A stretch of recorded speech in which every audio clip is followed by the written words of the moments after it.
Ladies and gentlemen and ladies, today's age, we're in a very weird time, okay? A lot of different opinions, different debates that's kind of shown up. The most recent one didn't really look too good for either candidate, in my opinion. But many things in today's age, debates, opinions, discrepancies, a lot of different disagreements here and there that tend to separate us. But one of the oldest debates, one of the oldest opinions, one of the oldest topics in human history is the question of whether God is real. You know, what if there is something that's bigger than myself, bigger than us, right? Well, in today's video, that debate is squashed. It doesn't exist because we have an answer. Within the confines of Worldbox, the God simulator, we, the player, we are the God that controls everybody in this world. From where you're born, where you're controlled, where your opinion lies, everything is on us. Okay, let's get into the game. Let me tell you more about it. This is Worldbox, okay? In this game, we're going to have a generated world, a generated like land mass or whatever, and we have the power to spawn in people, whether that be little humans around the place, move them around the map, tell them to do what we want them to do, and control almost every aspect of their lives. Now that may sound very scary. We not only can control the people, we can control the elements around them. For example, the animals that are around them, what they do when they forge civilizations. We can control every aspect of how they work, or we can choose to just watch and see what they do. Okay, we can also change the way that the landmass works. We can edit this place. I could go ahead and add some more soil here, see? And change so many aspects of it and really have true control of every aspect of what's going on. We can do natural disasters, make it rain acid, lava, but rain down fire on those that go against me. But in the end, if we don't like anything that they do, and we're at the point where we don't want them to live anymore, well, this right here is the destructive tab, and there's a lot of cool toys here that I can play with, but I'm gonna leave that alone for now. Put down 4 different humans. I like to start with the general 4 and just have fun with that. When I have the initial 4, I'm gonna choose one of them to be blessed with my power. I'm gonna bless them and make them immortal. I'm gonna put the dwarves at a bit of a disadvantage. They like minerals and mines and whatnot, but the dwarves over here, they kind of go crazy. I'm gonna bless the fat guy and make him immortal. 1, 2, 3, 4. Elves are generally the weakest of the 4. They really are not that good. So I'm gonna give it to the tough one. He's tough. I'm gonna give it to him. We're currently in the Age of Hope. I think this is the default age that they have. That pretty much just lets you know how the world is for at least 50 years. The Age of Hope. This is a time of great promise, where the future is bright and full of possibilities. The world is full of life and hope, and people feel optimistic about what is to come. Now that we're past the intro, we just let the game kind of roll a little bit, let the populations kind of grow a little bit, and then we're gonna check in a few.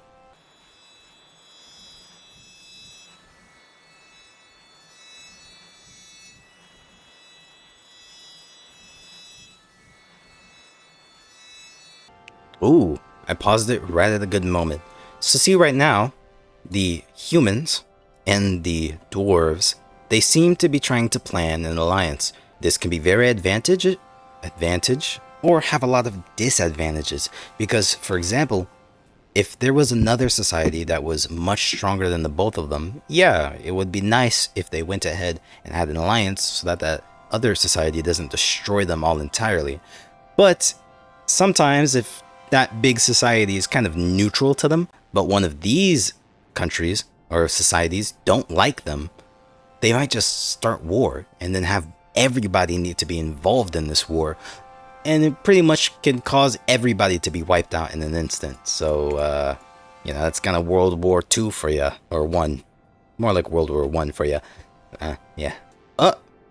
Hold on, we have a war ensuing. Someone's plotting a war. The king is plotting a war against the Topoth brothers. The Topak? The Topak? The Topak who? The Topak. The Tupok. The Tupok brothers. Oh, the war began. Now we're gonna look closely. You see all these? These are all of the troops that are gonna march into the Orc Society. They're all fighting. Look at them, look at them, look at them. Yeah. Look at that. They're fighting. We can check out the numbers. 101, 62. Oh, the king! Oh no! The king of the Tupok brothers are dead.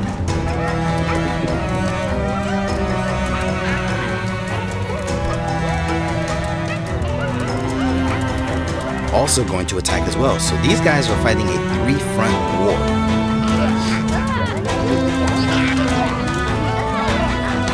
But my favorite.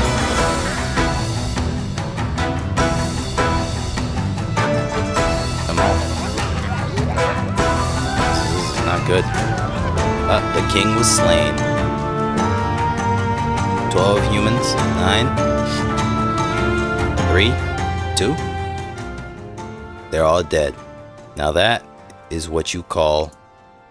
that is what you call unfortunate. War. We got a war going on. These guys are in an alliance. So who are you about to go to war with? They're planning war against the Tokap brothers. Oh boy. That means it's gonna rope in the dwarves with them. Because the orcs don't like the humans. The elves did not like the orcs. But the dwarves, if you read their description, tough creatures and brave warriors. They love ale. They really don't have issues with anybody, to be honest. At least in my understanding. So this is about to be something pretty crazy. We're about to see 2 countries try to fight down the orcs. Typically speaking, the orcs win. But against 2 adversaries that have quite strong armies, I wonder how that's gonna go.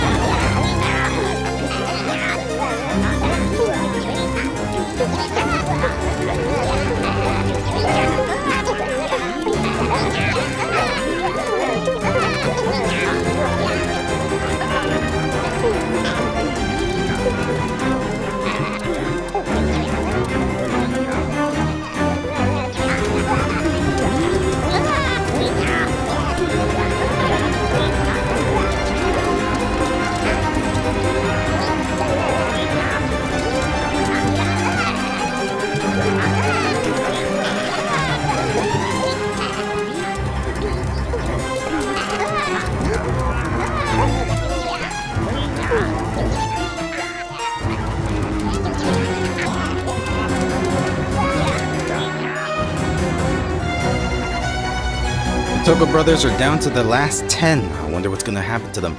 Are they going to ask for forgiveness? Ask for a stop of war? Or are they all going to be killed? Just like the elves from before. The orcs were destroyed. This is a very big surprise. Oh, and the alliance is about to be broken. I think I can already tell what's about to go down.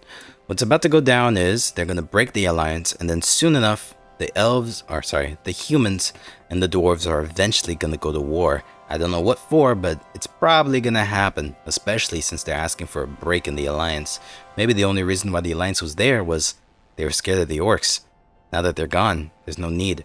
The only thing that they can fear is either me or each other.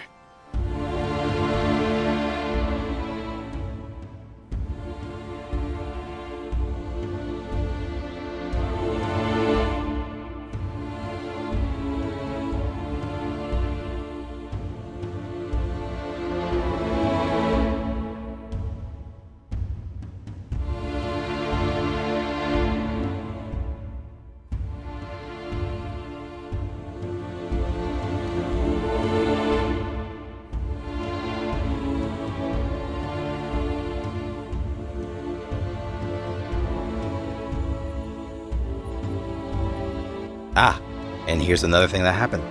We're in a new age, the age of tears. In this age, the sky will weep endlessly, drenching the world in a ceaseless downpour of sorrow. People will struggle to find hope and happiness in the black and hopeless world, but there will still be those who cling to optimism and believe that the sun will one day shine again. So I imagine that there's going to be a war rather soon, and judging off just the numbers, the humans would wipe the dwarves off the face of the planet.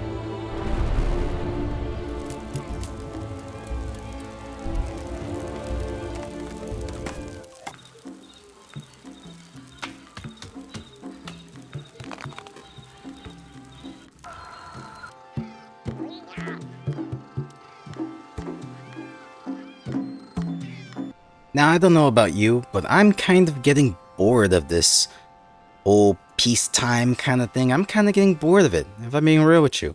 And I like peace, all right? Don't we all? Like in real life, we like peace. But even in movies and things of that nature, we like a little bit of chaos.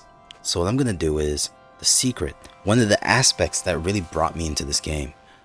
What I'm gonna do is I'm gonna individually go into a village and I'm going to whisper in their ear. Basically, what I can do as the god of this world is I can whisper into the ears of the people that are there and cause them to, do things that they naturally would not do. Like, for example, if I look at the leader of this world, he's not in particular like a rebellious kind of person. He's really not.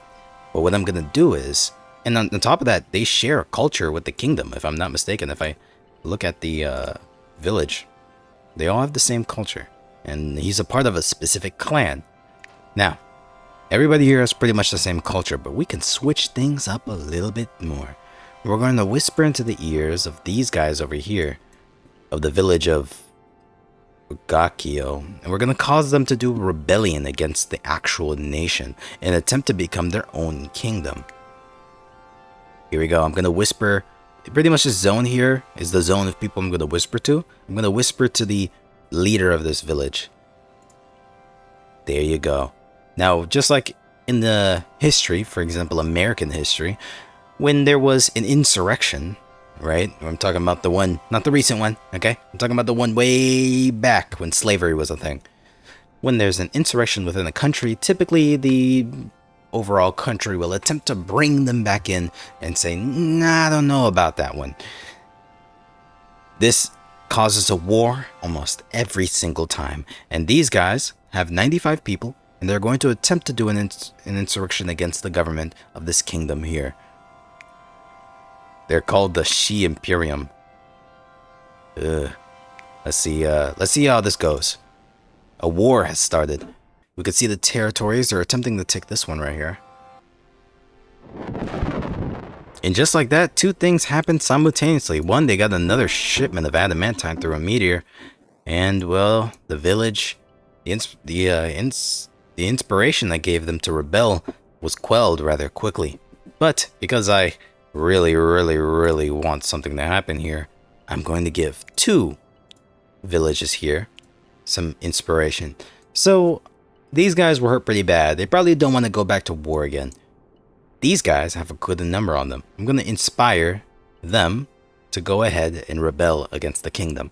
And after that, I'm going to see here where the orcs used to be. I'm going to inspire them to also rebel as well. And I'm going to see what the main kingdom does in attempts to stop this.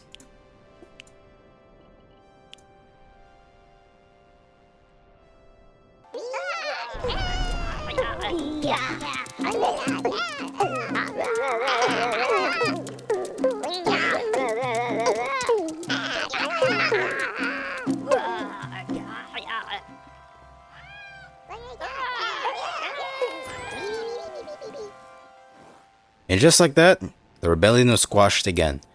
That was just a little something to make, to shake up the humans a bit, to make them a little bit weaker.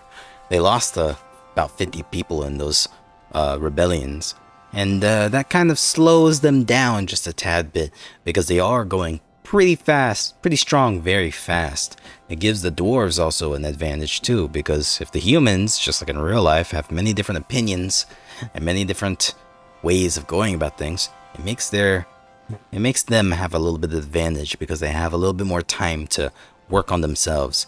Although the humans had 2 or 3 different meteors hit them and give them more shipments of adamantine, the dwarves, well, they only had 1. Ah, looks like one of my favorites are still alive. One of the original immortals. Here he is. The original Dwarven immortal is still alive. And he's breathing just fine. That's interesting. And he's still the king of the nation. That's cool. And, well, he's still fat.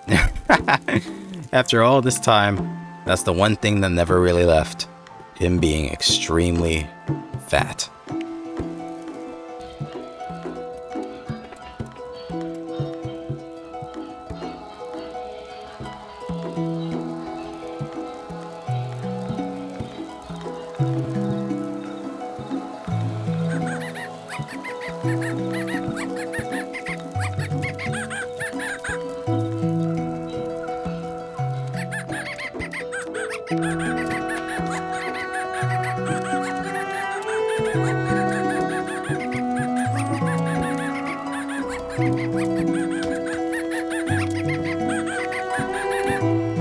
Ah, check this out. An anomaly.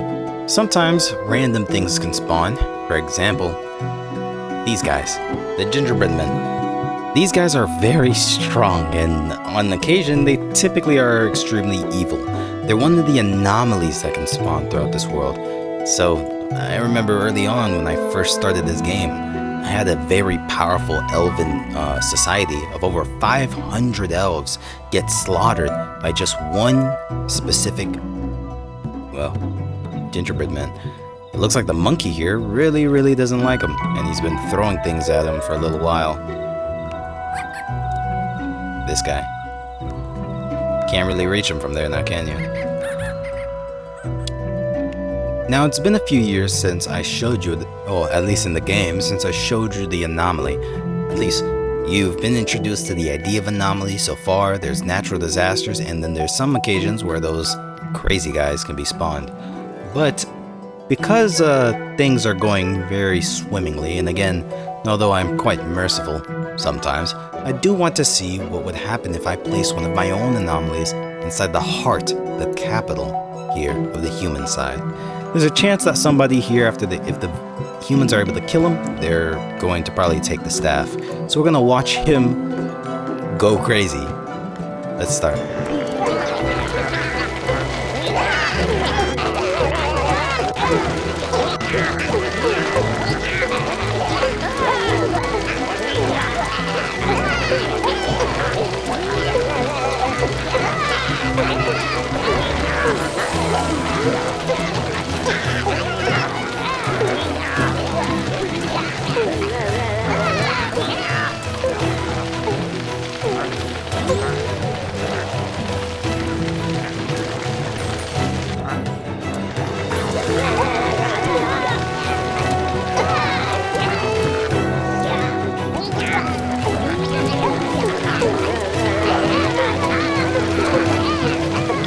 The evil mage has been killed, and he took out a lot of stuff. Ooh, it looks like two things happened at once.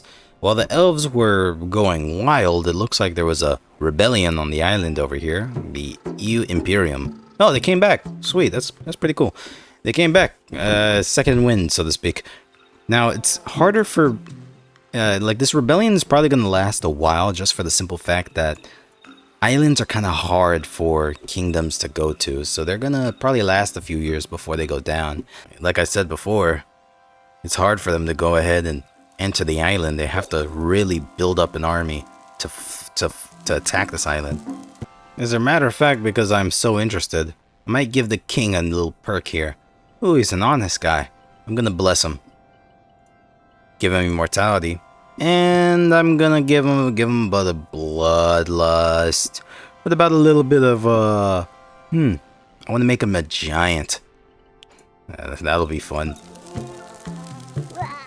Let's go ahead and watch him. Yeah, he's bigger than everybody else. The kingdom has flooded, the rebellion, and...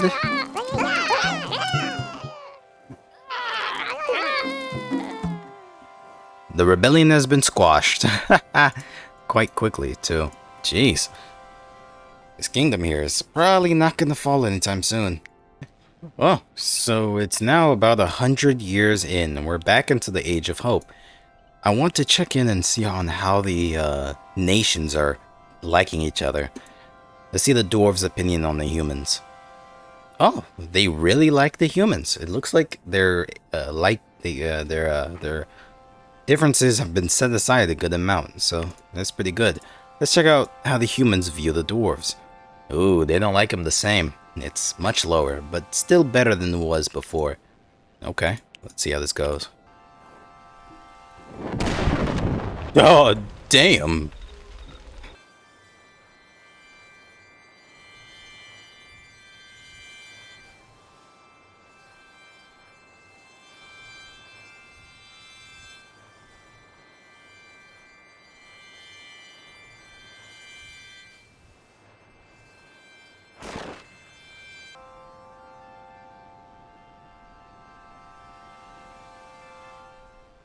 Now then, we are now in the new age.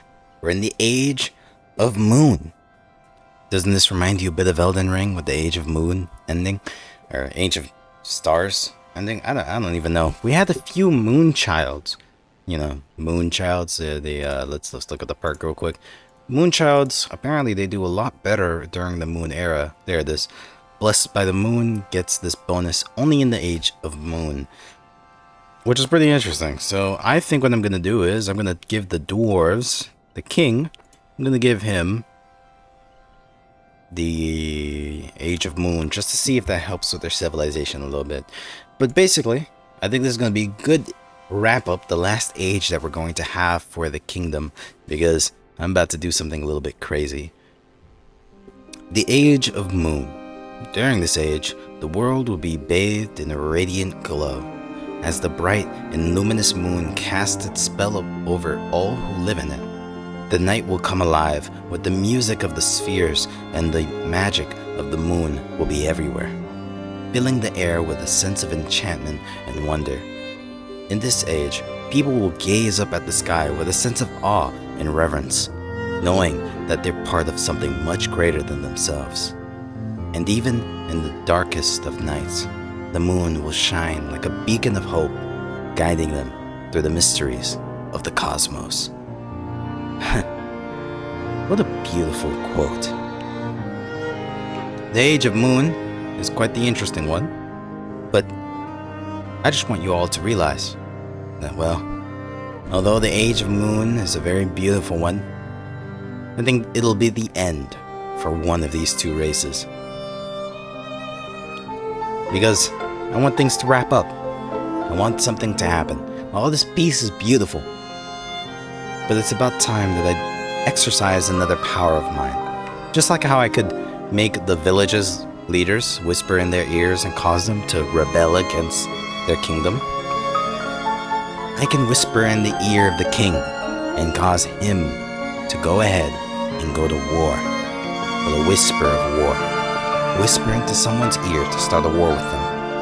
I'm gonna give the dwarves the whisper, and I want them to attack the kingdom. The war has begun, the final one of them all.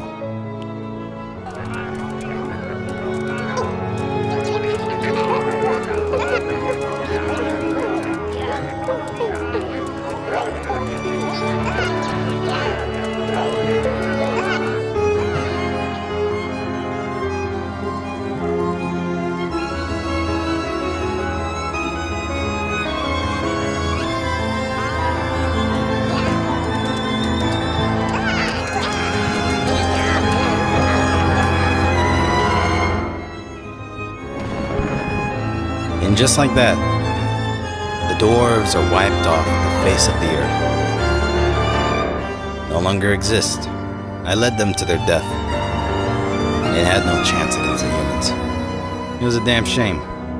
But truth is, something cool is about to happen. The humans have won. They came out on top in the end. And well, I'm proud of them. But I think it's probably a good time to give them that ultimate good night. The Age of Moon. Beautiful, beautiful. I will provide them an eternal rest. I'm gonna kill them. That's what I'm gonna do. Listen, that's just a part of the way that these things go. I kill them, okay? After I'm done with everything, I kill them. So first things first, I'm gonna do a little bit of an infinity coin. Remember, it removes half of all creatures in the entire world. What I'm gonna do is a Thanos snap, and here. That's half of them. That's half of them. Half of them dead in an instant. Looks like a rebellion's about to happen. But it doesn't matter because what I'm about to do... Let me drop some grenades. Oh, that's fun. Let me see how it looks like. Actually, I'm gonna get rid of this whole freaking filter. I wanna see the death that I cause.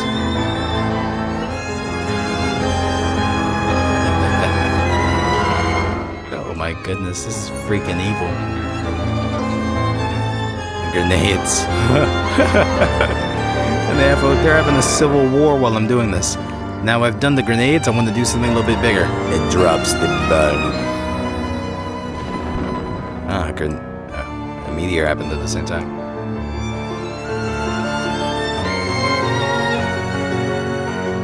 Man, that looks fire. I just killed that whole island.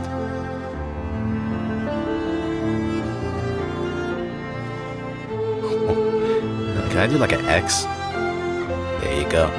Okay, so what we're gonna do next is a napalm bomb. Damn.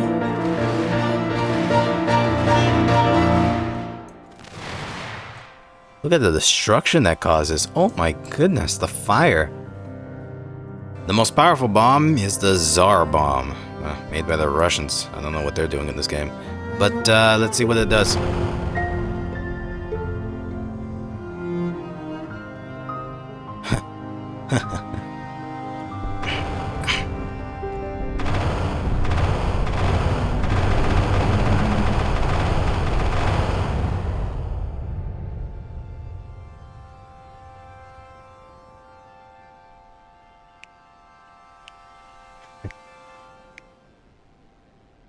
Well, in the age of 155, during the age of the moon, I decided to kill them all. Look at that. There's barely anything left of anything that they cared for. All gone in an instant. And well, I mean, humanity won in the end. Kinda like real life. Yeah. Anyways, that's pretty much what was taking up all my time. I've been playing this game for a few weeks now. And I just wanted to show you guys the game and play it with you guys. So I'm tired, okay? And I feel a lot of power at the palm of my fingertips, and I think I need to go back to the real world. Yeah, I think I need to go back to the real world. I'll see you guys in the next video. Peace.